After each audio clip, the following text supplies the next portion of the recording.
खूप मोलाचं सहकार्य केलं. बिकॉज ऑफ हिम त्यांच्यामुळे आपण आयराणीला युनेस्को पर्यंत पोहोचू शकलो. त्यांचं मार्गदर्शन, त्यांचा सपोर्ट हा आपल्यासमोर, हा आपल्यासोबत कायम आशीर्वाद रूपी असल्यामुळे आपण आजपर्यंत एवढी मजल मारली. आणि आता आमचे जे सगळे लोक आहेत त्या सगळ्यांचं म्हणणं असं होतं सर, की आपण आम्हाला जे काही शंका आहेत त्याच्याविषयी मार्गदर्शन करावं, त्यासाठी आपण एकत्र आलेलो आहोत. तत्पूर्वी मला वाटतं आपण जर स्क्रीन ऑन केली, व्हिडिओ जर ऑन केला, तर मला आपल्याला सगळ्यांची ओळख परिचय करून देता येईल. वेलकम सरजी. नमस्कार सर. नमस्कार. मी विकास पाटील, उत्तर महाराष्ट्र खानदेश विकास मंडळ अध्यक्ष आहे. आणि साहेब, आपल्या आशीर्वादानंतर जी काही आयराणीसाठी आम्ही वाटचालचं स्वप्न बघितलं होतं ते खूप दमदारपणे आपल्या मार्गदर्शनाखाली आम्ही मार्गक्रमण करत आहोत. आणि आपले आशीर्वाद आम्हाला नेहमीच प्रेरक ठरलेले आहेत. आता आम्ही आमचं संघटनेचं एक मोठं आणि मोलाचं व्यक्तिमत्व आहे, त्यांच्याशी आपल्याला परिचय करून देतो. आदरणीय बापूसाहेब हटकर हे उत्तर महाराष्ट्र खानदेश विकास मंडळाचे कार्याध्यक्ष आहेत. आणि साहेबांचं खानदेशचं आयराणी भाषा असेल, पाणी प्रश्न असेल, असं आयराणीतलं कुठलंही कार्यक्षेत्र नाही की जे बापूसाहेबांना ज्ञात नाही. खूप प्रगल्भ अशा प्रकारातलं आणि आपल्यासारखंच आशीर्वाद रूपी आम्हाला ते मार्गदर्शन करत असतात. आणि त्यांच्या मार्गदर्शनाखाली संघटना आजपर्यंत व्यवस्थित मार्गक्रमण करते. त्याच्यानंतर पुढचं व्यक्तिमत्व आहे बापू सर, मोठं व्यक्तिमत्व आहे बापूसाहेब पिंगळे यांनी. मला विशेष सांगायला आनंद वाटेल की बापूसाहेब पिंगळेंनी रतन टाटांसोबत काम केलेलं आहे. हे टाटा मोटर्सला जनरल मॅनेजर होते आणि निवृत्त एवढ्या मोठ्या पोस्टवरून झाल्यानंतर सुद्धा आयराणीसाठी आणि आपल्या मायबोलीसाठी त्यांचा काम करण्याचा उत्साह हा खरोखर खूप वाखाणण्याजोगा आहे. आणि खूप चांगल्या पद्धतीने ते मार्गक्रमण करतायत. आणि जागतिक आयराणी परिषद आपण जी स्थापन केली त्याचं कार्याध्यक्षपद बापूसाहेब पिंगळे यांच्याकडे दिलेलं आहे. त्याच्या पुढचं व्यक्तिमत्व आहे डॉक्टर सुधीर देवरे.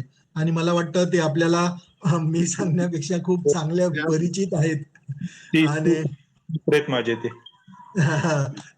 तर आपल्याला खूप चांगले परिचित आहेत हे आम्हालाही माहिती आहे. आणि सुधीर देवरे सर पण आपल्या आयराणीसाठी खूप चांगल्या पद्धतीने प्रयत्न करतायत, आम्हाला सहकार्य करतायत, मार्गदर्शन करतायत. आणि चौथं व्यक्तिमत्व आहे डॉक्टर फुला बागुल. डॉक्टर फुला बागुल मराठीचे HOD आहेत उत्तर महाराष्ट्र विद्यापीठात. आणि खूप चांगल्या पद्धतीचं काम फुला बागुल सरांचं पण आहे. आयराणीसाठी खूप झोकून देऊन हे काम करतायत.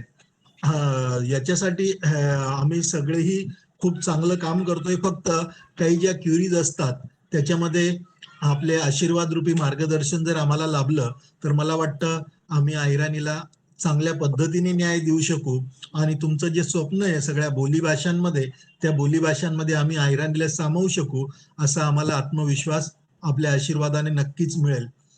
मी आता विनंती करतो की बापूसाहेब हटकर, हॅलो, आपण बोलणार आहात? मार्गदर्शनपर काही सूचना असतील ते आपण सांगाव्यात. आणि तुम्ही विचारा फक्त काय आपल्याला पाहिजे त्यांच्यावर.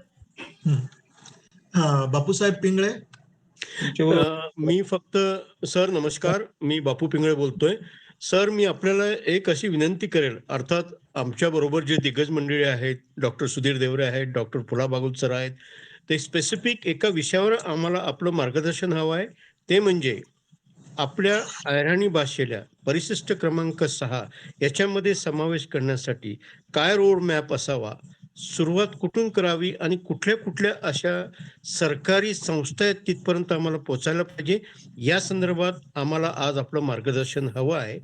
आणि स्पेसिफिक प्रश्न मला वाटतं डॉक्टर सुधीर देवरे सर आणि आमचे डॉक्टर फुला बागुल सर विचारतील. मी डॉक्टर सुधीर देवरे सरांना रिक्वेस्ट करतो, कृपया एक स्पेसिफिक तुम्ही मुद्दा सरांच्या समोर मांडावा.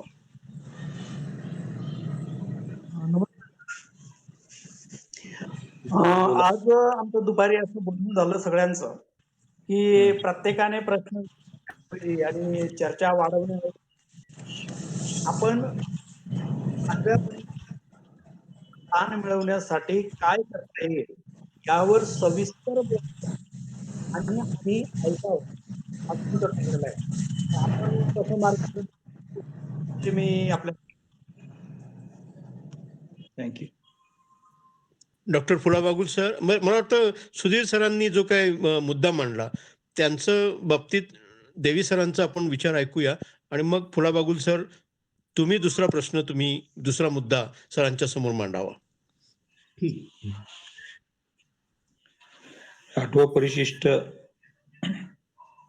संविधानाचं 8वं परिशिष्ट जे बनलं ते संविधान समितीमधल्या काही चर्चा अपुऱ्या राहिल्या होत्या म्हणून बनलं. भाषेच्या प्रश्नावरची चर्चा अपूर्ण राहिली होती, त्याचा काही निर्णय संविधान समिती घेऊ शकली नाही, म्हणून त्यावेळेस 14 भाषांना 8व्या परिशिष्टात स्थान दिलं. ते देत असताना काही निकष होते, ते म्हणजे लिखित आणि मुद्रण स्वरूपामध्ये विपुल साहित्य असलेली भाषा. तर त्यावेळेस ज्या भाषा प्रिंटमध्ये होत्या आणि तशा भाषांच्यात विपुल साहित्य होतं, त्या लोक बोलतायत किंवा नाही याचा विचार न करता त्यांना 8व्या परिशिष्टात स्थान देण्यात आलं. उदाहरणार्थ संस्कृत भाषा, संस्कृत कोणी बोलत नाही, सरकार घालतं घुसडतं संस्कृतचं नाव सेन्ससमध्ये, पण ऍक्च्युली लोक कोणी बोलत नाहीत. बाजारात किंवा बँकेत जाऊन संस्कृतमध्ये व्यवहार होत नाहीत कुठेही देशामध्ये, पण संस्कृतला बसवलं त्यांनी 8व्या परिशिष्टामध्ये. त्याच्यानंतर ह्या भाषांनी 1952 पासून स्वतःला राज्य मिळावं अशी आंदोलनं सुरू केली आणि आंदोलनं 1964 पर्यंत चालली. म्हणजे पंजाब हे शेवटचं भाषिक राज्य म्हणून नक्की करण्यात आलं. त्याच्यानंतर राज्य बनवण्यासाठी भाषावार राज्यरचना थांबवलेली आहे आणि इतर कारणासाठी राज्यरचना झालेली आहे. झारखंड, छत्तीसगड, हिमाचल प्रदेश, मेघालय, मिझोराम हे भाषावार म्हणून झालेले प्रांत नाहीत.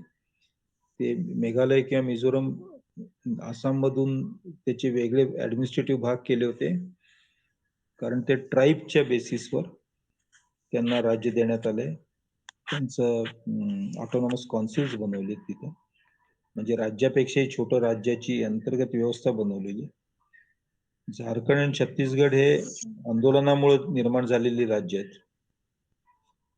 हिमाचल प्रदेश पंजाबमधून काही हिस्सा तोडून बनवण्यात आलेलं राज्य आहे, ते भाषावर बनवलेलं नाहीये. तर अशा 2 प्रकारच्या ऐतिहासिक घटना घडल्या. एक म्हणजे प्रिंट असलेल्या भाषेला 8व्या परिशिष्टात घालण्यात आलं आणि दुसरीकडं ज्यांना परिशिष्टात घातलं 8व्या, त्या प्रत्येक भाषेच्या लोकांनी स्वतःचं राज्य पाहिजे असं लावून धरलं. तर 8व्या परिशिष्टामध्ये नव्या भाषांचा समावेश करताना सरकार फारच स्लो डिसिजन घेतं. सुरुवातीला 14 भाषा होत्या, त्याच्यात भर पडून आता 22 भाषा झाल्यात. ज्या 8 भाषांची भर पडली त्याच्यामध्ये संताली भाषा, कारण झारखंड झाला तर संताली भाषा राज्य झाल्यानंतर त्यांनी भाषा आमची समाविष्ट झाली पाहिजे म्हणून जोर दिला होता. त्यानंतर बोडो लोकांचं आंदोलन झालं मोठं आसाममध्ये, म्हणून बोडो भाषा त्यात घालण्यात आली. अशा रीतीने मैथिली भाषा घालण्यात आली. त्यात सुरुवातीला नव्हती, तर नंतर काश्मीरमध्ये काश्मीरी होती पण डोगरी नव्हती, तर ती त्यात काश्मीरमध्ये पुष्कळ टेन्शन्स होती म्हणून डोगरीला त्यात घालण्यात आलं. अशा रीतीने नवीन भाषा ह्या राजकीय दबाव, म्हणजे नेत्यांचा दबाव नाही, नेते त्यात काही करू शकत नाहीत, चीफ मिनिस्टर किंवा प्राईम मिनिस्टर, लोकांचा राजकीय दबाव असायला पाहिजे. जर अहिराणीला आपल्याला 8व्या परिशिष्टात माझी स्वतःची इच्छा अशी आहे की कच्छी, अहिराणी, गुजरातमधली कच्छी, महाराष्ट्रातली अहिराणी, कर्नाटकमधली तुळू यांना बिहारमधली आणि युपी मधली भोजपुरी यांना 8व्या परिशिष्टात आणायलाच पाहिजे. मिझोरमची मिझो अजूनही नाहीये, ती यायलाच पाहिजे. अशा जवळपास 14 अशा भाषा आहेत, 14 किंवा 15 ज्यांना 8व्या परिशिष्टात जागा असायला पाहिजे. यासाठी काही ठिकाणून सरकारकडं निवेदनं गेलेली आहेत. तुम्हाला मी एक एक्झाम्पल देतो की बंगालमध्ये, उत्तर बंगालमध्ये लेप्चा नावाची भाषा आहे. तर त्याच्यासाठी फार उग्र आंदोलनं झाली आणि त्याच्यासाठी निवेदन 8व्या परिशिष्टात घाला म्हणून टाकण्यात आलेली. बऱ्याचशा लेपच्या लोकांनी आशेने आपली भाषा परिशिष्टात पडेल म्हणून बीजेपीला मतही दिली होती आता, पण त्याचाही काही उपयोग झाला नाही. राजकीय पार्ट्या ह्या लोकांना भाषा तुमची 8व्या परिशिष्टात घालतो असं सांगून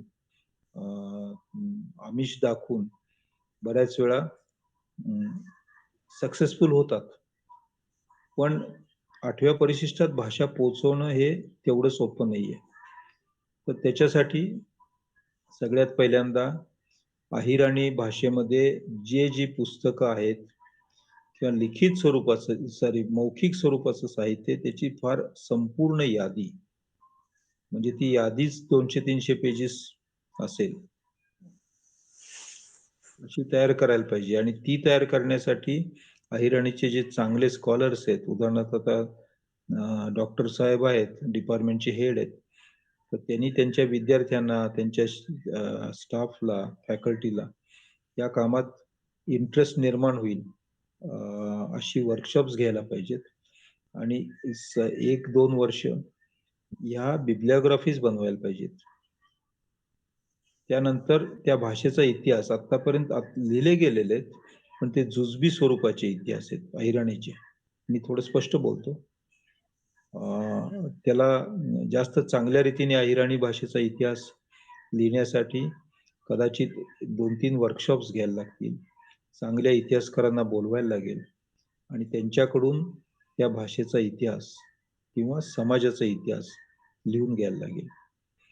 ह्या 2 वस्तू एकदा हातात असतील तर त्यावेळेस जर अहिराणी बोलणाऱ्या एकंदर अहिराणी बोलली जाते असे जिल्हे समजा जे असतील, तर त्या जिल्ह्यांच्या लोकसंख्येच्या 50 पेक्षा जास्त प्रमाणात लोकांच्या सहीचं निवेदन केंद्र सरकारकडे द्यायला पाहिजे.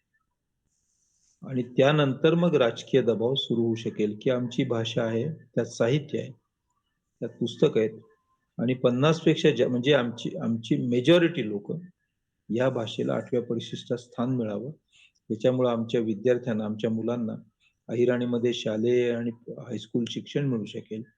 अहिराणी भाषा हा BA पर्यंतच्या अभ्यासक्रमाचा माध्यम म्हणून ती येऊ शकेल ती भाषा, हे आर्ग्युमेंट करता येतं.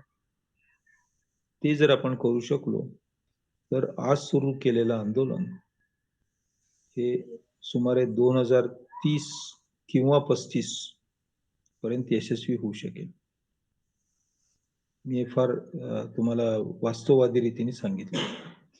यात कुठलाही चीफ मिनिस्टर काही करू शकत नाही. समजा उद्या फडणवीसांनी तुम्हाला बोलवलं किंवा ठाकरेंनी बोलवलं आणि सांगितलं आम्ही अहिराणीला त्यांच्या हातात नाहीये ते.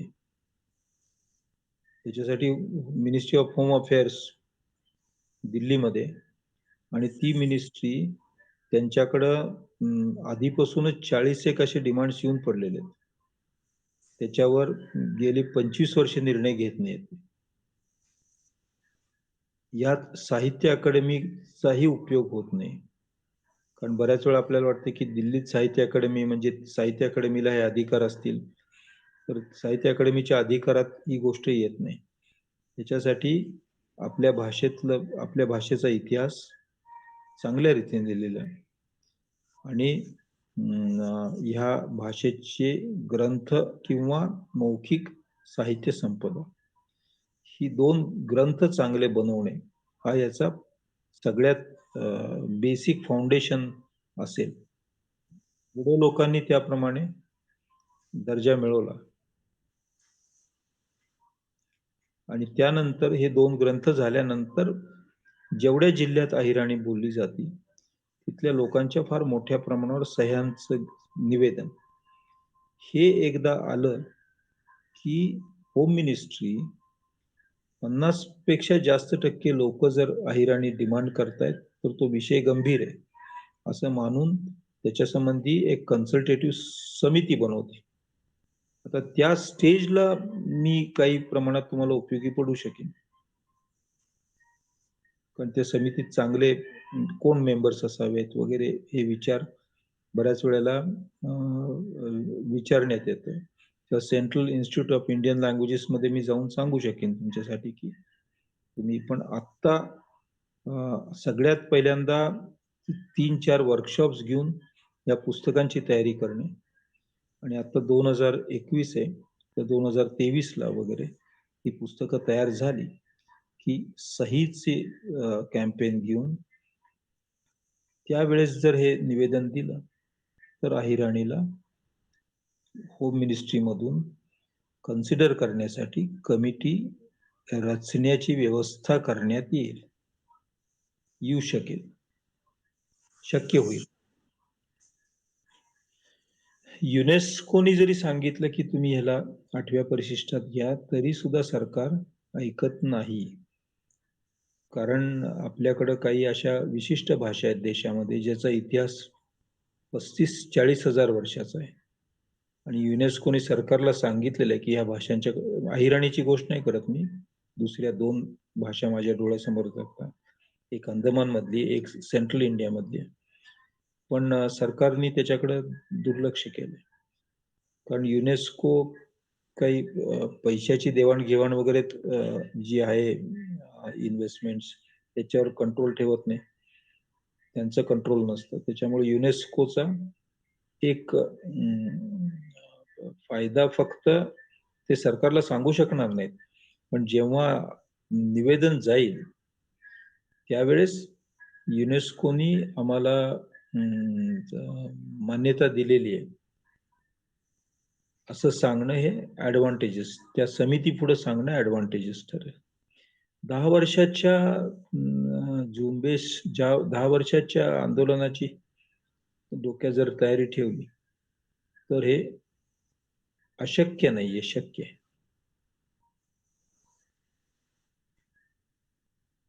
कारण छोटे छोटे राज्यांची व्यवस्था असावी असा विचार फार मोठ्या प्रमाणावर बळ धरतोय. बऱ्याच मोठ्या राज्यांची डिव्हिजन्स करण्याची कल्पना पसरत चाललेली आहे आणि त्यामुळे त्या राज्यातल्या अन्य भाषांचं काय करायचा प्रश्न येणार आहे त्यावेळेस या प्रश्नाला चालना मिळेल. आपल्याला काही राज्य तोडायची इच्छा नाहीये. आपलं राज्य आहे ते सुंदर राज्य आहे, महाराष्ट्र राज्य आहे ते चांगल्या स्वरूपात असावं, पण भाषेला दर्जा मिळणं हा भाषेचा अधिकार आहे आणि त्या दृष्टीने किती लोकसंख्या आहे ह्याचाही तपास करायला पाहिजे. 2011च्या सेन्सस मध्ये अहिराणी बोलणाऱ्यांची संख्या किती दाखवली आणि आपल्या एरियामध्ये राहणाऱ्या लोकांची संख्या किती आहे याचं प्रपोर्शन उद्या सकाळी सुद्धा तुम्ही काढू शकाल गुगलवर जाऊन. पण 50% लोकांनी सांगितले की आम्हाला आमचा अहिराणीला 8व्या शेड्यूल मध्ये असायला सपोर्ट आहे. कुणी हे सांगायची गरज नाही की अहिराणी आमची मातृभाषा आहे, कारण बरंच लोक शिक्षण द्यायची गरज आहे. आजही बोलताना अहिराणी बोली भाषा असंच अहिराणी बोलणारे सगळे सांगतात. तो शब्द जोपर्यंत लोकांच्या तोंडात आहे तोपर्यंत हे स्वप्न ठेवूच नका. जेव्हा लोक म्हणतील की अहिराणी भाषा आहे तेव्हा कुठे याची सुरुवात होऊ शकेल.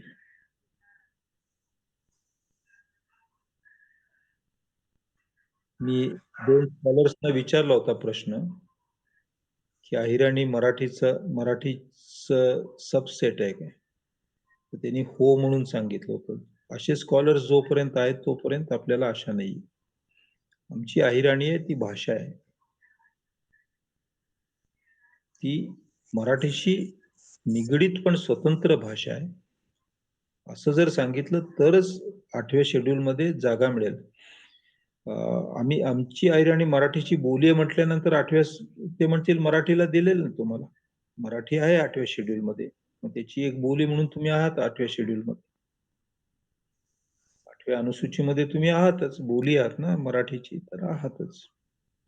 तर तो जो गोंधळ लोकांच्या डोक्यात आहे तो साफ करण्यासाठी, त्याच्यासाठी काही सैद्धांतिक भूमिका लोकांच्या पर्यंत पोहोचवण्यासाठी बऱ्या प्रकारे लोक शिक्षणाची गरज पडणार आहे.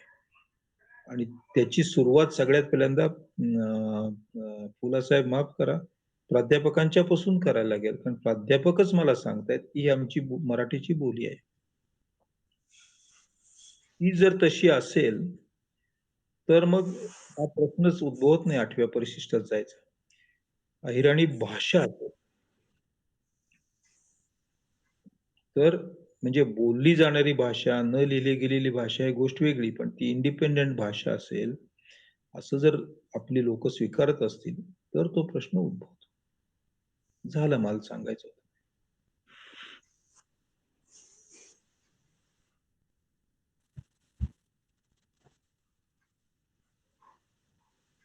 आदरणीय देवी सर, आपण खूप मोलाचं असं मार्गदर्शन केलं, ज्याला आपण टू द पॉइंट म्हणतो तशा पद्धतीने आपण आम्हाला मार्गदर्शन केलं. एक दोन गोष्टी फक्त मी आपल्या नजरेस आणून देऊ इच्छितो. मराठीचा निर्देश आम्ही भाषा म्हणूनच करतो आहोत. किंबहुना आम्ही असंही म्हणतो, कदाचित तो आमचा भाषानिवेश असेल, की अहिराणी ही मराठी इतकीच प्राचीन भाषा आहे असं सातत्याने आम्ही बोलत असतो. दुसरी गोष्ट अशी आहे देवी साहेब, की अहिराणीचं जे लोकवाङ्मय स्वरूपामध्ये सगळंच्या सगळं माझ्याकडे आलंही आहे. दुसरी गोष्ट अशी आहे देवी साहेब, की अहिराणी भाषेचं जे लिखित साहित्य आहे, प्रिंट झालेलं जे साहित्य आहे ते प्रामुख्याने 1980 नंतरचं आहे. म्हणजे ज्ञानेश्वरीतल्या बागलानी भाषेतल्या जर ओळ्या सोडल्या, मधल्या काही सोडलं, तर प्रामुख्याने 1980 नंतर अहिराणीमध्ये छापील पुस्तकं यायला लागली. साधारणतः आज रोजी 200 कथा, कविता, कादंबऱ्या, नाटकं ही प्रकाशित झालेली आहेत आणि त्यातल्या बहुतांश पुस्तकांना माझी स्वतःची प्रस्तावना पण आहे. म्हणून माझ्याकडे ते संकलन छापील पुस्तकांचं आहे. आणि लोकवाङ्मय जे म्हणजे अहिराणी लोककथा, अहिराणी सगळ्या प्रकारची घटक लोकसाहित्याचे अहिराणीमध्ये, ते सगळं छापून तयार आहे, पुस्तकांमध्ये तयार आहे. तेही आम्ही करून 200 पुस्तक, जवळपास पुस्तकांचंही संकलन मी माझ्याकडे करून ठेवलेलं आहे. आता तर सह्या केलं आम्हाला पावलं धर्मविश्वासपूर्वक त्याच्या ही अशी जो की मुलांचा जो एक आहे तो निर्माण झाला पाहिजे, त्या संदर्भातही. आणि आणखी एक वर्कशॉप घे, तर देवी साहेब त्या नक्कीच येणाऱ्या काळामध्ये आम्ही नक्कीच घेऊ. आणि वारंवार तुमच्या मार्गदर्शनाची गरज आम्हाला लागेल तेव्हा आपण आपल्या अत्यंत व्यस्त अशा वेळापत्रकातून आम्हाला निश्चितपणे वेळ द्याल अशी मला आपल्याला विनंती आहे. एक काम करा, 1961 हे जनगणनेचे सगळे आकडे आता सेन्ससच्या वेबसाईटवर मिळतात. 1961 मध्ये अहिराणी बोलणाऱ्यांची संख्या 2011 मध्ये किती, म्हणजे 61, 71, 81चे आकडे नाही आहेत, पण 91, 2001 आणि 2011 हे 5 सेन्ससचे टेबल बनवणे कुणाला तरी मॅथमॅटिक्स किंवा स्टॅटिस्टिक्सच्या माणसाला बसून महाराष्ट्राची जनसंख्या किती होती, मराठी बोलणाऱ्यांची किती होती, आपले जे जिल्हे आहेत किती किती जिल्हे आहेत, सुधीरनी सांगितलं होतं मला तीन जिल्हेची नावं मला. किती? म्यूट वर. सर डॉक्टर सुधीर सर, तुम्ही माईक अनम्यूट करा ना. माईक म्यूट आहे तुमचा. हॅलो, येतो का? हॅलो, हा येतो सर, बोला. किती जिल्हे? 3 जिल्हे. 4 जिल्हे: नाशिक, नंदुरबार आणि जळगाव. 4 जिल्हे. नंदुरबार, नाशिक, नंदुरबार, धुळे आणि जळगाव. 4 जिल्हे. 2 कोटी लोक बोलतात आज. बरं, बापूसाहेब हटकर मला वाटतं या बाबतीत अजून चांगलं ज्ञान देऊ शकतील. हो, मी बोलतो साहेब. हे 4 जिल्हे आहेत. या व्यतिरिक्त मध्य प्रदेशमध्ये खेतिया पानसमल हा जो भाग आहे तिथं 87 गावं अहिराणी भाषिक आहे. त्याच्यानंतर जळगाव जिल्ह्याला लागून जो भाग आहे बऱ्हाणपूर नेपानगर पर्यंतचा, त्या भागामध्ये तावडी भाषा, लेवा बोली बोलली जाते. तावडी भाषा म्हणतो आम्ही तिला. ती 100 गाव आहेत. आणि औरंगाबाद जिल्ह्यामध्ये सोयगाव तालुका हा पूर्ण अहिराणी भाषिक आहे. कन्नड तालुका अर्धा अहिराणी भाषिक आहे. तर ब्रिटिश सरकारने ज्यावेळेस धुळे जिल्हा बनवला तर एकाच जिल्ह्यात सामावतील तेवढा भाग त्यांनी फक्त घेतला आणि तो नकाशा लोक खानदेश म्हणायला लागले. म्हणजे आताचा धुळे आणि जळगाव एवढा भाग त्यावेळेस धुळे जिल्ह्यामध्ये होता आणि धुळे जिल्हा म्हणजे खानदेश असे एक गैरसमजूत झालेले. तर नाशिक जिल्हा हा दक्षिण खानदेश आहे. तिथेही अहिराणी मोठ्या प्रमाणात आहे. मराठवाड्याचा घाटाखालचा संपूर्ण भाग तो अहिराणी भाषिक आहे. मध्य प्रदेशचे ते मोठे मोठे नगरपालिका आहेत 2-3. खेतिया पानसमेल तालुक्याचं गाव हा संपूर्ण भाग अहिराणी पट्टा आहे. आणि गुजरातमध्ये डांग जो भाग आहे ती डांगी भाषा जी आहे ती अहिराणीची भाषा आहे असं म्हटलं जातं. त्याच्यानंतर निझर, उत्सल आणि सोनगड विहारा हा अहिराणी पट्टा गुजरातला त्या उकाई धरणामुळे देण्यात आला. ते सगळी गाव, त्याच्यामध्ये कुक्करमुंडा नावाचं खूप मोठं गाव आहे, तुम्ही ऐकलंही असेल. ते पूर्ण अहिराणी भाषिक आहेत सर. आणि मग या व्यतिरिक्त मुंबई, पुणे, सुरत या परिसरामध्ये नोकरीसाठी स्थलांतरित जे लोक आहेत त्यांची खूप मोठी संख्या आहे. आमच्या बदलापूर, कल्याण, ठाण्यामध्ये जवळजवळ 15% आत बाहेर अशी खानदेशी लोकांची संख्या आहे. म्हणजे पालघर पासून तर पुण्याच्या पुढे जे उरळी कांचन आहे या पूर्ण औद्योगिक पट्ट्यामध्ये खूप मोठ्या प्रमाणात अहिराणी भाषिक आहे. औरंगाबाद शहरामध्ये प्रचंड मोठी लोकसंख्या आहे. त्या ती औद्योगिक क्षेत्रामुळे त्या ठिकाणी गेलेले आहेत. तर आमचे एक विनायक पवार म्हणून आहे, ते संघटना चालवतात. त्यांच्याकडे 40,000 लोकांची संघटना आहे अहिराणी भाषेत. ते दरवर्षी मोठा मेळावा घेतात. तर असा हा संपूर्ण भाग आपला 2 कोटी अहिराणी भाषिकांचा आहे. पण याच्यामध्ये भाग असा आहे सर की तुम्ही सांगताय ते बरोबर आहे. फक्त सरकारकडं जे आपल्या भागात त्याच्यामध्ये त्यांनी 2011 मध्ये 2011 मध्ये मी फक्त 18,60,000 संख्या दिलेली आहे. सर याच्यावर मी बोलणार होतो. सरकारने अहिराणी भाषा लिहायला परवानगी दिलेली नाही. मी स्वतः खूप भांडलो. माझं नाव मराठी भाषेतच आहे, कारण खूप भांडून सुद्धा त्या लोकांनी सांगितलं आमच्याकडे तो रकानाच नाही, तुम्हाला मराठी लिहावं लागेल. असा प्रकार आहे. आता जवळजवळ 36 विधानसभा अशा आहेत की जिथं 100% फक्त अहिराणी बोलणारे लोक आहेत. परंतु या सगळ्यांना मराठी मातृभाषा लिहायला लावलं जबरदस्तीने. माझं म्हणणं आहे माझं म्हणणं आहे. असं मी तुमच्याच बाजूच आहे पहिल्यांदा.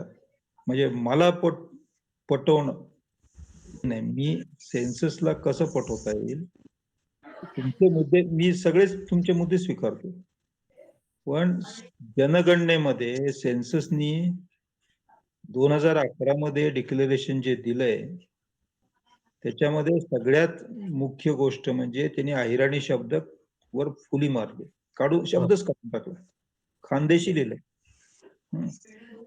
तर अहिराणी आणि खानदेशी आपल्या आपल्यातच जर आपण 10 जण बसलो तर लेवा भाषा वेगळी का खानदेशी वेगळी का अहिराणी आणि खानदेशी एकच काय, तर 8 दिवस आपल्याला चर्चा थांबायची नाही.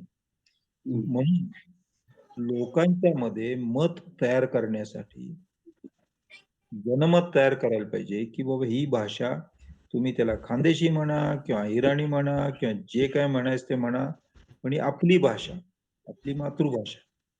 आणि आज ह्या 2021 मध्ये सेन्सस सुरू आहे आणि येत्या महिन्यामध्ये किंवा त्याच्या पुढच्या महिन्यामध्ये कोरोनाची स्थिती बघून प्रत्येकाच्या घरी हे मोजदाद करायला जाणार आहे. त्यावेळेस यावेळेस भाषेचे प्रश्न थोडे बदललेत त्यांनी. ते काय बदललेत ते मी तुम्हाला समजावून सांगेन.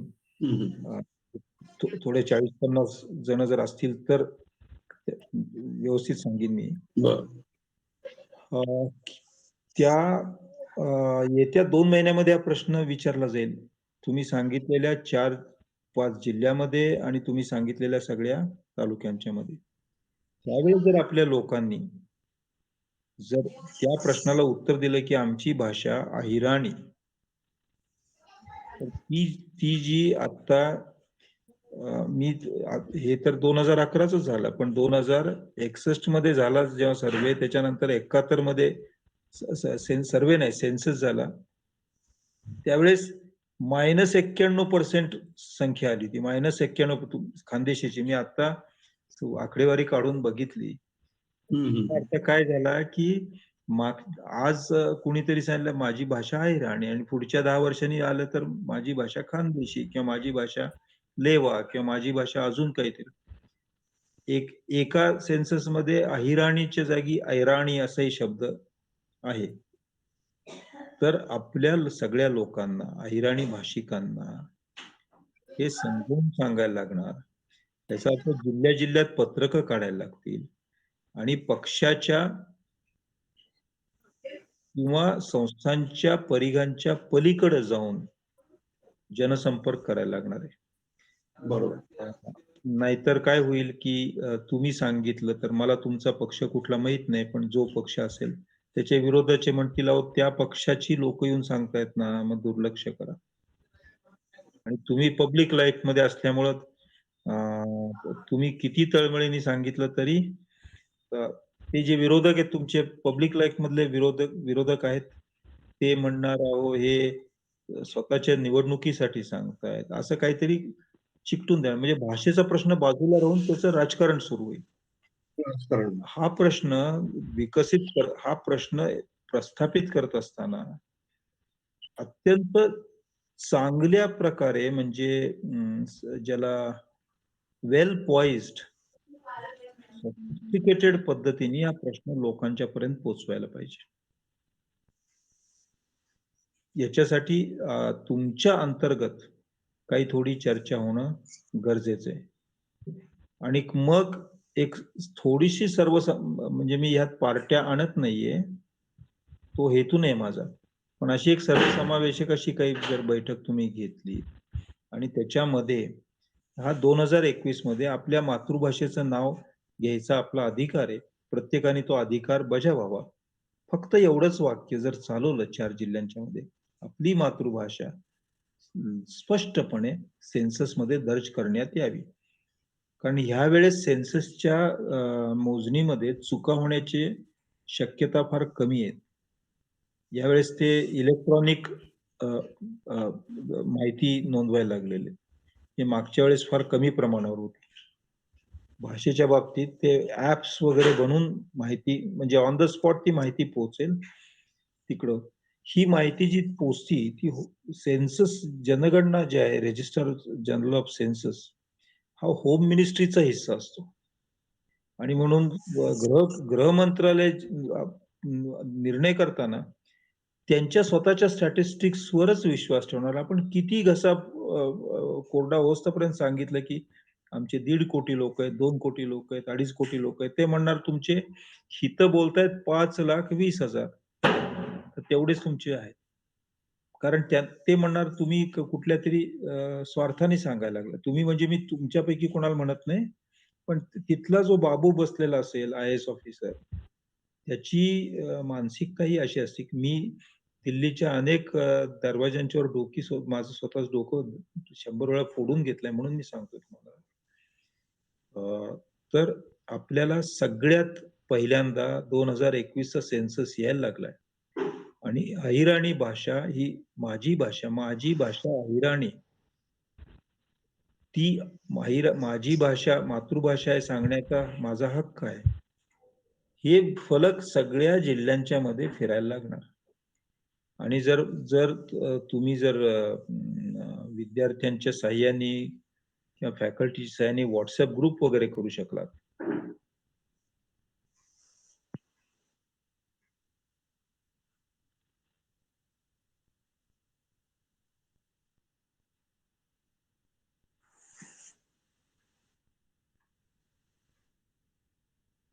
आवाज गेला सरांचा. रेंज प्रॉब्लेम असेल, रेंज दिसत पण नाही ना ते. तुमचे हम्म. कॅमेराही ऑफ झाला आणि हो, आवाजही गेला. कॅमेरा ऑफ झाला. रेंजचा प्रॉब्लेम असेल.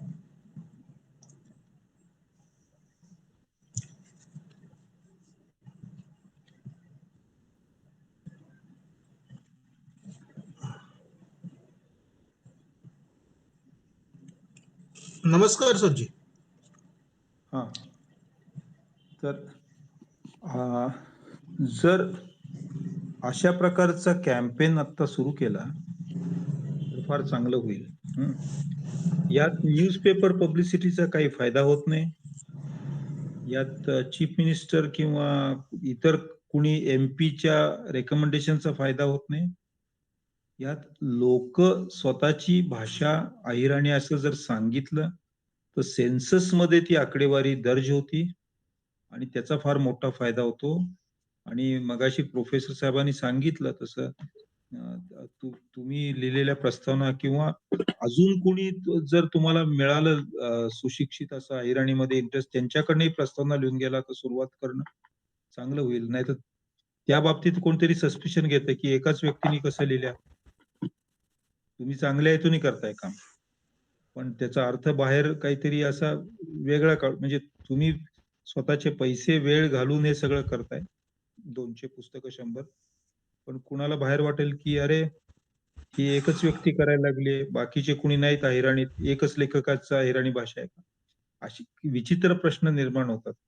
म्हणून चांगले नवीन लेखक निर्माण करणे, कवी असतील त्यांना प्रोत्साहन, अहिराणी काव्य स्पर्धा, अहिराणी काव्य संमेलन, त्यात लोक पटापट येतात. आपल्याकडे काव्याची परंपरा पुष्कळ आहे, मौखिक परंपरा आहे, अहिराणी कीर्तन वगैरे वगैरे असं सुरू करा आणि त्यातनं जी पुस्तक संपत्ती निघेल त्याची सॉफ्ट कॉपीची CD, लोकांचं निवेदन आणि सह्या हे होम मिनिस्ट्रीमध्ये पोचलं आणि त्या भाषेची संख्या वाढलेली दिसली. जर कमी झालेली दिसली तर उग्र आंदोलन करायला पाहिजे 22 साली. जर वाढलेली दिसली तर होम मिनिस्ट्रीमध्ये आमची भाषा ही 10 लाखापेक्षा जास्त बोलतात, 20 लाखापेक्षा जास्त बोलतात किंवा 50, जे काय आकडा निघेल, हे आमचं निवेदन आहे, ही आमची साहित्य संपत्ती आहे, हे आमचं प्रिंटिंग आहे, हे आमचे ह्याच्यात आता नवीन पॅरामीटर होम मिनिस्ट्रीने काढलंय की ह्याच्यात डिजिटल स्पेसमध्ये भाषा आहे का, कारण युनेस्कोनी तो पॅरामीटर लावलेला आहे. तर तुमच्या वेबसाईट जेवढ्या असतील अहिराणी मधल्या वेबसाईट्स, अहिराणीमध्येच लोक ब्लॉग लिहितात आजकाल, तर त्यांच्या लिंक्स वगैरे कुठल्या तरी विद्यार्थ्याला बसून शोधून काढायला लावायला पाहिजे आणि त्याची यादी करावी. कारण एकेकाळी जसं प्रिंटमध्ये असलेल्या भाषाच फक्त शेड्यूल भाषा म्हणून मान्य करायचं होतं, तसं जवळपास जगात इतरत्र जे डिजिटल स्पेसमध्ये भाषा आहेत त्यांना मान्यता द्यावी असा सूर उमटायला लागलाय. तो आपल्या देशात पण येईल, लवकरच येईल. त्यावेळेस आपली तयारी असायला पाहिजे. 1950च्या आधी जर आपली भाषा जर प्रिंटमध्ये असती त्यावेळेस चांगल्या प्रमाणावर, तर त्याच वेळेस आपल्याला ही स्टेटस मिळून गेली असती. पण यावेळेस डिजिटल विश्वामध्ये आपल्याला प्रेझेंट राहायला लागणार आहे. तर प्रत्येक प्रिंट झालेलं पुस्तक तुम्ही काही करून वेबसाईटवर घालाच. एखादी वेबसाईट तयार करा, त्याच्यावर पुस्तक घालायला सुरू करा. तर अहिराणी वेबसाईट्स किती आहेत याची माहिती आपल्याला मिळू शकते. कुठल्याही टेक्निकल माणसाला ती माहिती पटकन मिळवता येईल. अहिराणी ब्लॉग्स किती आहेत त्याची माहिती मिळवता येईल.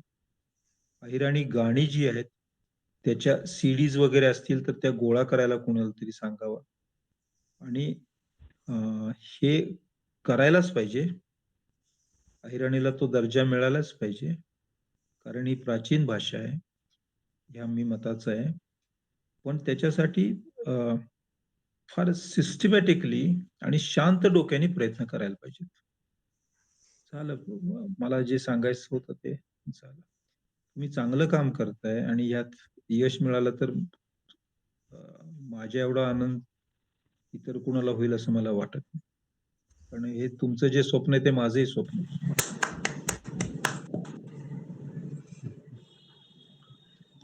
शिवाय एक मूड आहे सर आता आपल्या गव्हर्नमेंटमध्ये मूड आहे, म्हणजे या एनडीए गव्हर्नमेंटचं सांगत नाही मी, ब्युरोक्रेसीचं सांगतोय. मूड आहे की अजून काही भाषांना ही स्टेटस द्यावी, असा एक मूड आहे. त्यात जर आपली लॉटरी लागली तर फार चांगलं होईल. हा बोला विकास.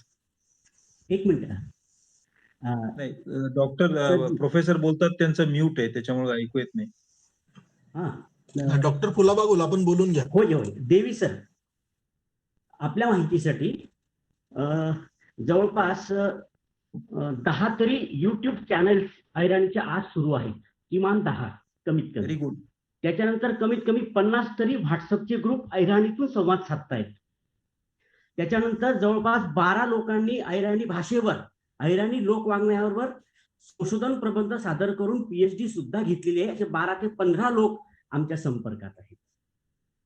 आणि अहिराणी भाषेची अखिल भारतीय स्तरावरची 5 साहित्य संमेलनं आणि जिल्हा किंवा विभाग स्तरावरची 10 तरी संमेलनं झालेली आहेत. त्या सगळ्या संमेलनांच्या स्मरणिका मी जपून ठेवलेल्या आहेत.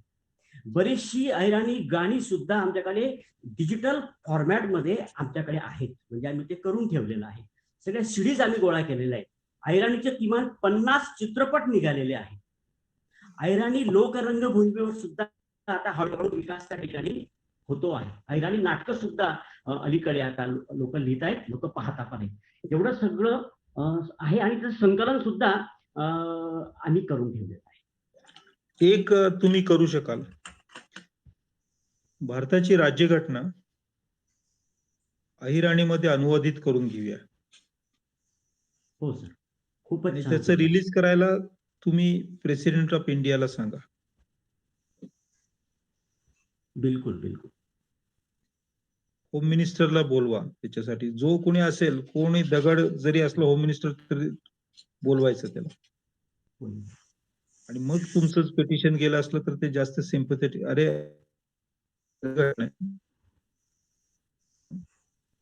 असे काही की टेक्स्ट शोधायला पाहिजेत. राज्यघटना आहे त्याप्रमाणे अजून काही 1-3-4 अशा असतील, त्याचा अहिराणीत अनुवाद करून घ्या. आपल्या वकिलांना 1-2-3 वकिलांना काम देऊन ते 2 महिन्यामध्ये होऊ शकेल. विकास पाटील सर, एक मिनिट घेतो फक्त. देवी सर. हा बोला सर, बोला. गीतेचं अहिराणी भाषांतर झालेलं आहे. संपूर्ण गीतेचं अहिराणी भाषांतर झालेलं आहे आणि ते प्रकाशितही आहे. ते मला माहिती, मला त्याची माहिती आहे. त्याच्यानंतर सर इराणी भाषेतल्या कादंबरीचं सुद्धा अहिराणी भाषांतर प्रकाशित झालेलं आहे. That's very good. ठीक आहे. तर बोला, दीपक पाटील. घटनेचं संविधान अहिराणीमध्ये जर करत असाल, संविधानाचे अहिराणी भाषांतर तुम्ही करत असाल, तर त्याचा एक कार्यक्रम दिल्लीत घ्या तुम्ही. राष्ट्रपतींना जाऊन कॉपी प्रेझेंट करायची. राष्ट्रपती आले नाहीत तर. पण संविधान जेव्हा अहिराणीत कराल, तेव्हा मी तिथे येतो नंदुरबारला नाहीतर धुळ्याला, तिकडे रिलीज करा.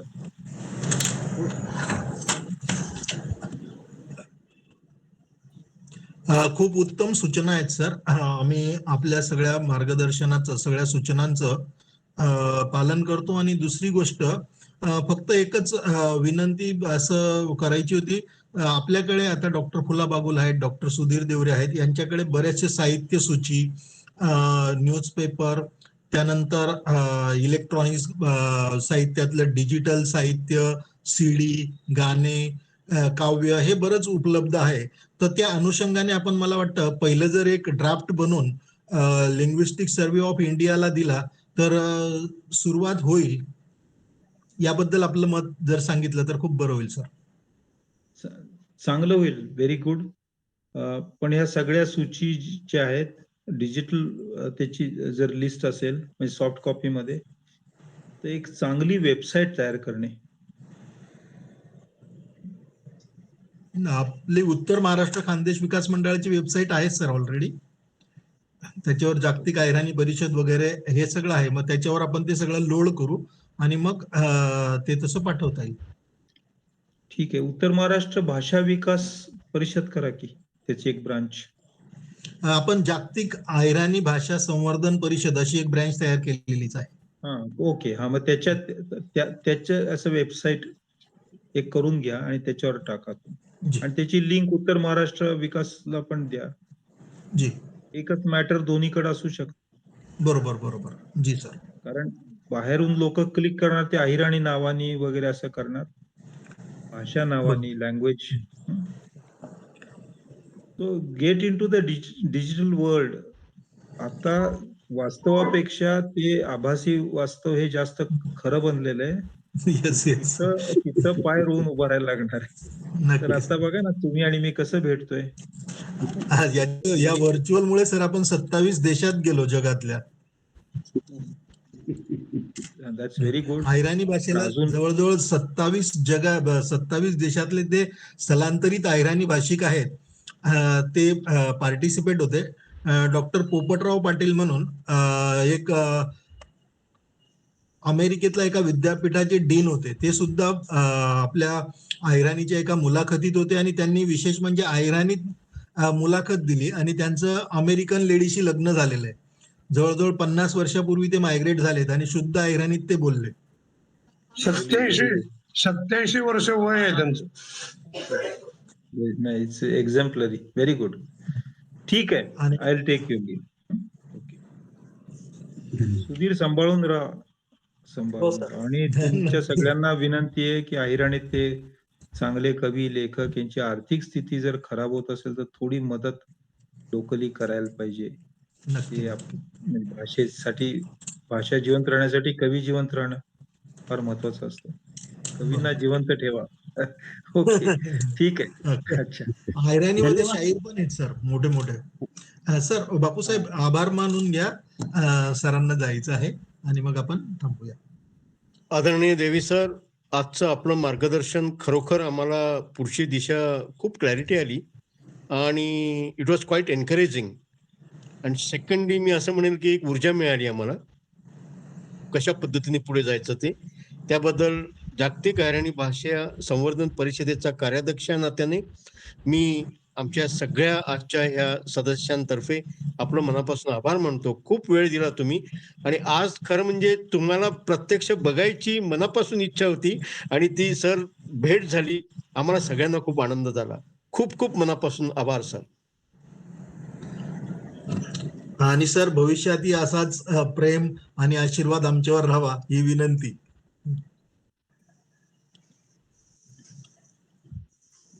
माईक म्यूट आहे सर आपला.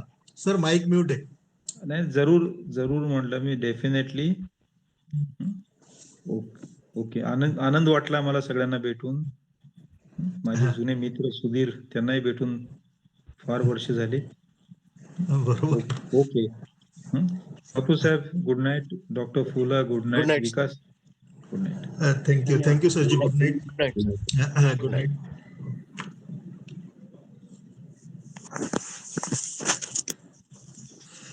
हॅलो. बोला, सर. बापू साहेब, आता मला वाटतं देवी सर गेलेले आहेत, सुधीर देवरे सर पण गेलेत. आपण आहोत डॉक्टर फुला बागुल साहेब. बोला. आजच्या सगळ्या सभेविषयी आपलं काय मत आहे, काय नाही? जी माझी अपेक्षा होती ती पूर्ण झाली. 100% आपल्याला दिशा मिळाली, नेमकं काय करायचं आहे. आणि यासाठी माझा आग्रह होता की एकदा आपली भेट देवी सरांची झाली पाहिजे. सगळ्या गोष्टी क्लिअर झाल्या. आणि बापूसाहेब, एक आनंदाची गोष्ट अशी आहे की त्यांनी ज्या अपेक्षा व्यक्त केल्या त्यातल्या जवळपास 60-70% आपल्याकडे कार्याची पूर्तता ऑलरेडी आहे. क्या बात. फक्त आता आपल्याला त्या सेन्सस मध्ये लोकांनी ऐराणी भाषा नोंदवावी, यासाठी एक मोठं कंपेन करावं लागेल. त्यासाठी प्रत्येक तहसीलदाराला निवेदन पण त्या लोकांनी दिली गेली पाहिजे. म्हणजे आपल्याला लोक जागृतीचं अंग आपलं कमी पडतंय, त्यावर फोकस करावं लागेल. बाकी हे जे डिजिटलायझेशन आहे, संकलन आहे, ते ऑलरेडी 80% आहे. 20% मी माझ्या लेवलला करतोच आहे. तुमच्या सगळ्यांच्या मदतीने करूच या. तेव्हा तुम्ही हे सोडा, हे जे आपलं संकलन आहे, म्हणजे सूची आहे, पुस्तकं आहेत, आपले युट्यूब चॅनल्स आहेत, डिजिटलायझेशन आहे, जे जे त्यांनी अपेक्षा व्यक्त केल्या ते आपल्याकडे ऑलरेडी 80% आहे. 20% आपण करणारच आहोत. आता आपलं जे मुख्य फोकस आहे ते येणाऱ्या सेन्सस मध्ये लोकांनी आपली भाषा ऐराणी सांगावी, यासाठी आपल्या लोकांना प्रेरित करावं लागेल. आणि हे आपल्या समोरचं आता महत्वाचं ध्येय आहे. खूप महत्वाचं सांगितलं सर. आपल्याला ती कॅम्पेन करायचीच आहे. फक्त त्याच्या अगोदर आता मी शेवटी डॉक्टर साहेबांना एक प्रश्न विचारला. आपल्याला ऍप्लिकेशन करता येऊ शकतं, तर आपण पहिला जो बेस आहे तो एक लिंग्विस्टिक सर्व्हे ऑफ इंडियाला ऍप्लिकेशन जर दिलं तर खूप चांगलं राहील. सायमल्टेनियसली ते ऍप्लिकेशन आपण दिल्ली साहित्य अकॅडमीला देऊया, बेंगलोरला तर दिलेलंच आहे, बडोद्याला पण देऊया सरांचं मार्गदर्शन घेऊन. आणि ती आपल्याकडे जी सूची आहे ती सगळी बनवून ती डिजिटल फॉर्म मध्ये आपण देऊ. आणि दुसरी महत्वाची गोष्ट, ऐराणी राज्यघटना बनवायची जबाबदारी कुणाला द्यायची त्याच्यावर पण आपल्याला सर्च करावं लागेल. It's very hard, difficult task. त्यासाठी आपण सगळेजण प्रयत्न करूयात. आणि कुणी ऐराणी छान रायटर असेल तर त्यांच्याकडे आपण ती जबाबदारी देऊया. काय वाटतं तुम्हाला? असं करावं लागेल पाटील सर, की ते जे घटनेत जे खंड आहेत, कलम आहेत, तर आपण ते वाटून घेऊया. की समजा 1 ते 4 खंडांचं भाषांतर मी करेल, 5 ते 8चं हे करतील, 9 ते 12चं ते करतील, असं करावं लागेल. आणि आपली जी केंद्रीय समिती आता आज आहे ही त्याच्यावर फायनल ओव्हरलुकिंग करेल, त्यांनी भाषांतर कसं केलंय. तर त्यासाठी आपल्याला आणखी काही लोक घ्यावे लागतील. किमान मला वाटतं 15 तरी लोक आपल्याला घ्यावे लागतील भाषांतरात. नक्कीच. ते डॉक्टर साहेब, तुमची जबाबदारी, तुमचं कार्य वाढलेलं आहे. म्हणजे आपल्याला नुसतं ऍप्लिकेशनच द्यायचं नाहीये, तर ऐराणी राज्यघटना बनवायची आहे, लोकांचे सेशन घ्यायचे आहेत आणि पब्लिक अवेअरनेस पण वाढवायचं आहे आपल्याला. कारण पब्लिक अवेअरनेस जेव्हा लोक म्हणायला लागतील इट्स माय लँग्वेज, त्यावेळेस आपण त्याला न्याय देऊ शकतो. Otherwise we can't do anything. बरोबर, करूया, तेही करूया आपण. आटकर बापूजी, तुमचं दर्शन द्या ना. जेवालपट्टी घ्यात का काय? बोला. जेवालपट्टी घ्यात? नाही. तुम्ही पूजा करली नाही स्वतःनी, कथा काय त्या टीका लावालीतला मग? जवाई आणि अंडे राहिले, मंगळागौरनं उद्यापन होतं. असं आहे का? पूजा कर. म्हणजे आमने का ध्यान रास का नाही. मग बापूसाहेब, आता डॉक्टर देवी सरांनी खूप महत्वाच्या सूचना केल्या. त्याच्यापैकी आता 3 सूचना डॉक्टर फुला बागुल यांनी पण रिपीट केल्या. त्याच्यावर आपल्याला काम करायचं आहे. पहिले तर राज्यघटना ऐराणी, दुसरं इतिहास संशोधन ऐराणीचं, आणि तिसरी गोष्ट, आपल्याला अर्ज ताबडतोब द्यायचा आहे आता, जे काही अवेलेबल आहे त्याच्यावर. आणि मग चौथं जे आहे ते अवेअरनेस कॅम्प. ह्या 4 गोष्टी आपल्याला ऐराणीसाठी बापूसाहेब, पिंगळे बापू, हटकर बापूजी, हाई इथलं करणं शे आते. आणि लोकेशनी म्हणाल पाहिजे आपको एक ऐराणी करना है, भाषा हाय बोली आपको भाषाने. सर आपको एक करणं आहे आपले. बोला ना. पहिलं पत्र गव्हर्नमेंट कडे जाऊ द्या. Yes yes. ते असं की आम्हाला ऐराणी भाषा लिहिण्याचा अधिकार मिळावा, म्हणजे ते कॉलम येईल. पहिली गोष्ट. दुसरी गोष्ट, मग ते ते जे सेन्ससला द्यावं लागेल. जनजागृती बापूसाहेब, हे जे जनजागृती तुम्ही, एक मिनिट बापूसाहेब, हे जे म्हणतायत ना तुम्ही, ते सेन्ससला द्यावं लागेल. हे गव्हर्नमेंटला नाही, सेन्ससला द्यावं लागेल की सेन्सस मध्ये ऐराणी भाषेचा कॉलम ठेवा. हा बरोबर. आणि आणि आपल्याला आपल्या जो ड्राफ्ट लोकांना द्यायचा आहे तो सांगावं लागेल linguistics. की तुम्ही ऐराणी मातृभाषा लिहा. हा, काय आता खेड्यामध्ये सुद्धा लोक मराठी बोलायला लागले. पोरं इंग्लिश मीडियम मध्ये गुजरी मराठी बोलतात, ते ऐराणी बोलत नाही आणि ते लिहिणार मातृभाषा आमची मराठी. तर त्यासाठी लोक जागृती करणं महत्वाचं आहे. पत्रक काढणं पडते, गावेगाव सभा लेण्या पडते. डॉक्टर फुला बागुल सर शेत का घ्या. शेत. हा, ते बोला आपले बोला बोला बापू, बोला बोला. आपले कॉलेज हायस्कूल्स मा बटाजन मिस आणि लेक्चर देना पडते वाटिलीव टाकून. आणि विद्यार्थी जनजागृती की ऐराणी आई आपले मातृभाषा लिखा तुम्ही असं. चाली बापूसाहेब. हा, पिंगळे बापूजी, हा जी. बोला. याच्यामध्ये आदरणीय देवी सर जे म्हणाले त्याच्यातल्या 2-3 गोष्टी मला खूप महत्वाच्या वाटल्या. एक तर खूप ऑर्गनाइज्ड पद्धतीने आणि सिस्टमॅटिक करावं लागणार आहे. आणि जसं हे फार मोठा पल्ला आहे हा प्रवासाचा. पण याच्यामध्ये सगळ्यात जमेची बाजू मला अशी वाटली, की डॉक्टर फुलाबागुल सरांनी जी माहिती दिली, ग्रंथांच्या बाबतीत, डिजिटल साहित्याच्या बाबतीत किंवा तत्सम शैक्षणिकच्या बाबतीत ती अत्यंत मोलाची आहे. त्यामुळे आपला आजचा प्लस पॉइंट असा आहे की जवळजवळ 60% प्रिपरेशन्स आपले तयार आहेत. विकास सरांनी जे सांगितलं तिथून म्हणजे प्रायोरिटी जर ठरवायची असेल तर विकास सर जे म्हणाले की पहिलं आपलं अर्ज लिंग्विस्टिक सर्वे ऑफ इंडियाकडे जाऊ दिला पाहिजे. तो असा छानपैकी अर्ज तयार करायचा. That should be the first step. आणि त्या ऍप्लिकेशन बरोबर डॉक्टर फुलाबागुल सरांकडे जो खजिना उपलब्ध आहे, मग तो लिखित स्वरूपात असेल, डिजिटल स्वरूपामध्ये असेल, तो सपोर्टिंग म्हणून आपण त्या अर्जाला लावू शकतो. मला वाटतं प्रायोरिटी वाईज ही पहिली ऍक्टिव्हिटी झाली पाहिजे. दुसरी ऍक्टिव्हिटी म्हणजे जे आपल्याला सोपं गणित अगोदर सोडूया. दुसरी महत्वाची गोष्ट, देवी सरांनी जे सांगितलं, जागतिक ऐराणी भाषा संवर्धन परिषद हा अत्यंत भारदस्त टायटल आहे. या भारदस्त टायटलचं आपण वेबसाईट ताबडतोब लॉन्च केली पाहिजे आणि त्याचं अफिलिएशन ऑटोमॅटिकली लिंक ते आपल्या उत्तर महाराष्ट्र खानदेश मंडळात लागणार नॅचरली. आणि त्यात सगळं लोड करायचं. That should be the second step. आणि थर्ड स्टेप अशी आहे की सेन्सेक्स मध्ये एक अर्ज केला पाहिजे आणि तो जास्तीत जास्त लोकांच्या नामवंतांच्या सह्या घेऊन आपल्याला देता येईल. खानदेशमधले साहित्यिक असतील, कार्यकर्ते असतील, इतर काही मंडळांचे कार्यकर्ते असतील, जेवढ्यांच्या आपल्याला सह्या घेऊन तो अर्ज देता येईल त्या सेन्सेक्समध्ये ऐराणी भाषेचा समावेश करण्यासाठी तो अर्ज केला पाहिजे. दिस इज द थर्ड स्टेप. आणि मग जो अतिशय डिफिकल्ट जे गोष्टी आहेत ते म्हणजे आपल्या राज्यघटनेचं ऐराणीमध्ये ट्रान्सलेशन करणं.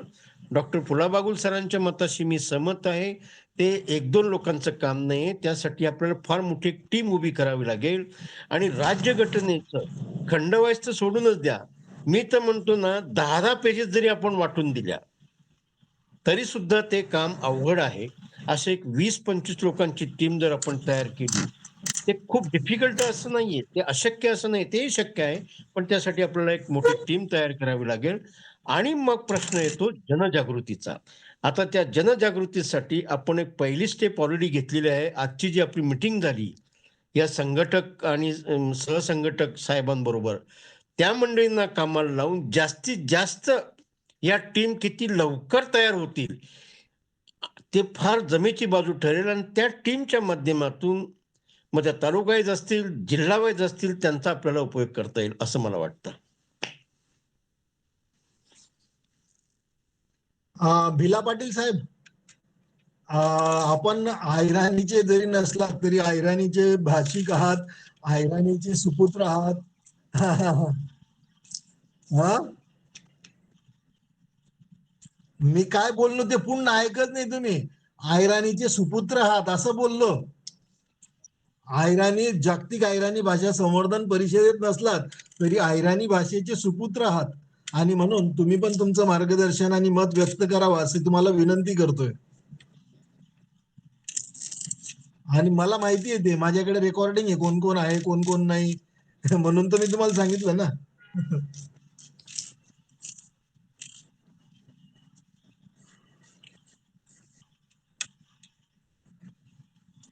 तर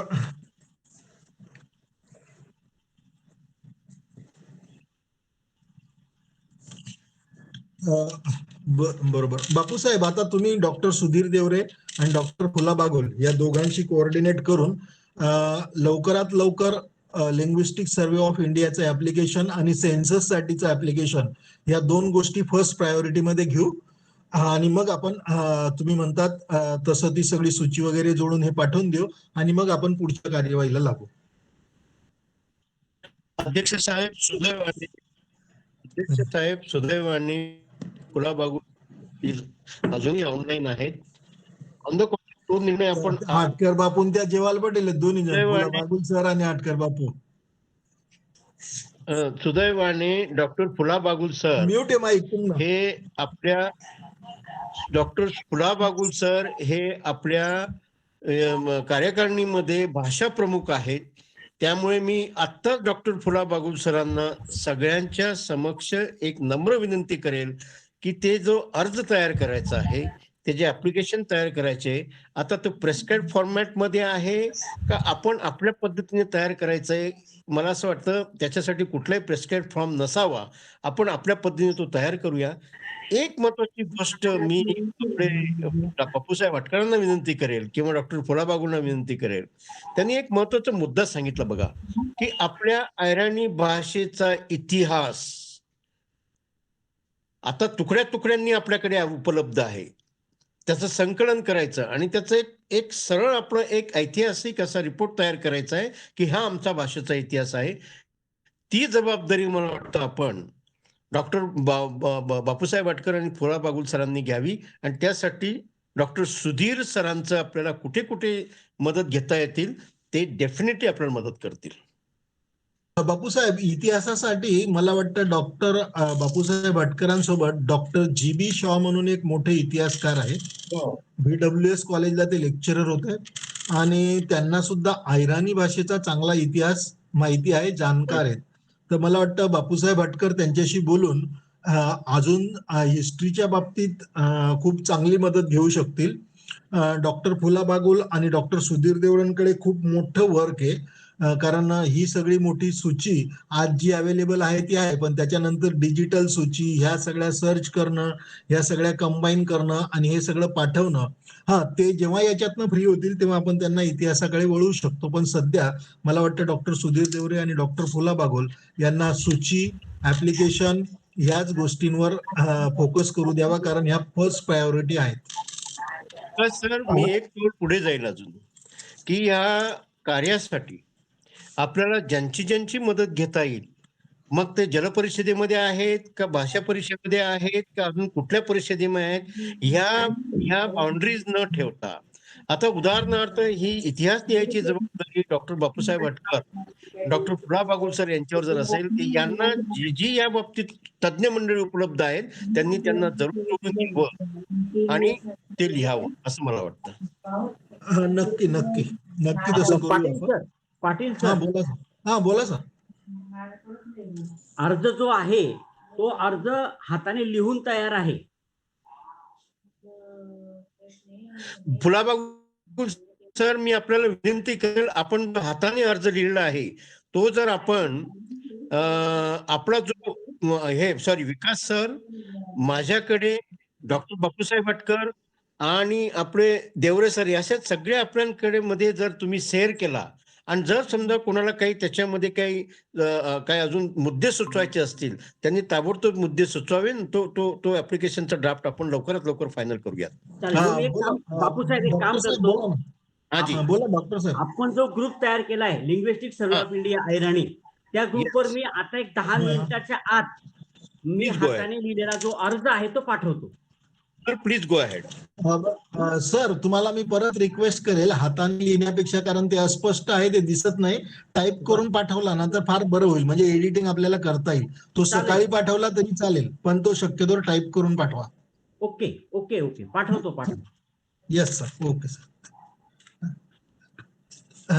thank you sir ji. Good night. Good night. Bapusaheb okay. थांबायचं. ओके नाही, ओके आता ओके. थांबूयात आपण आणि गुड नाईट म्हणूया, कारण त्या ओके. बिला पाटील सरांना, बिला भाऊंना आतून इशारा होते आणि जेवायची काहीतरी सांगतायत आतून, तर सुटका करा त्यांची.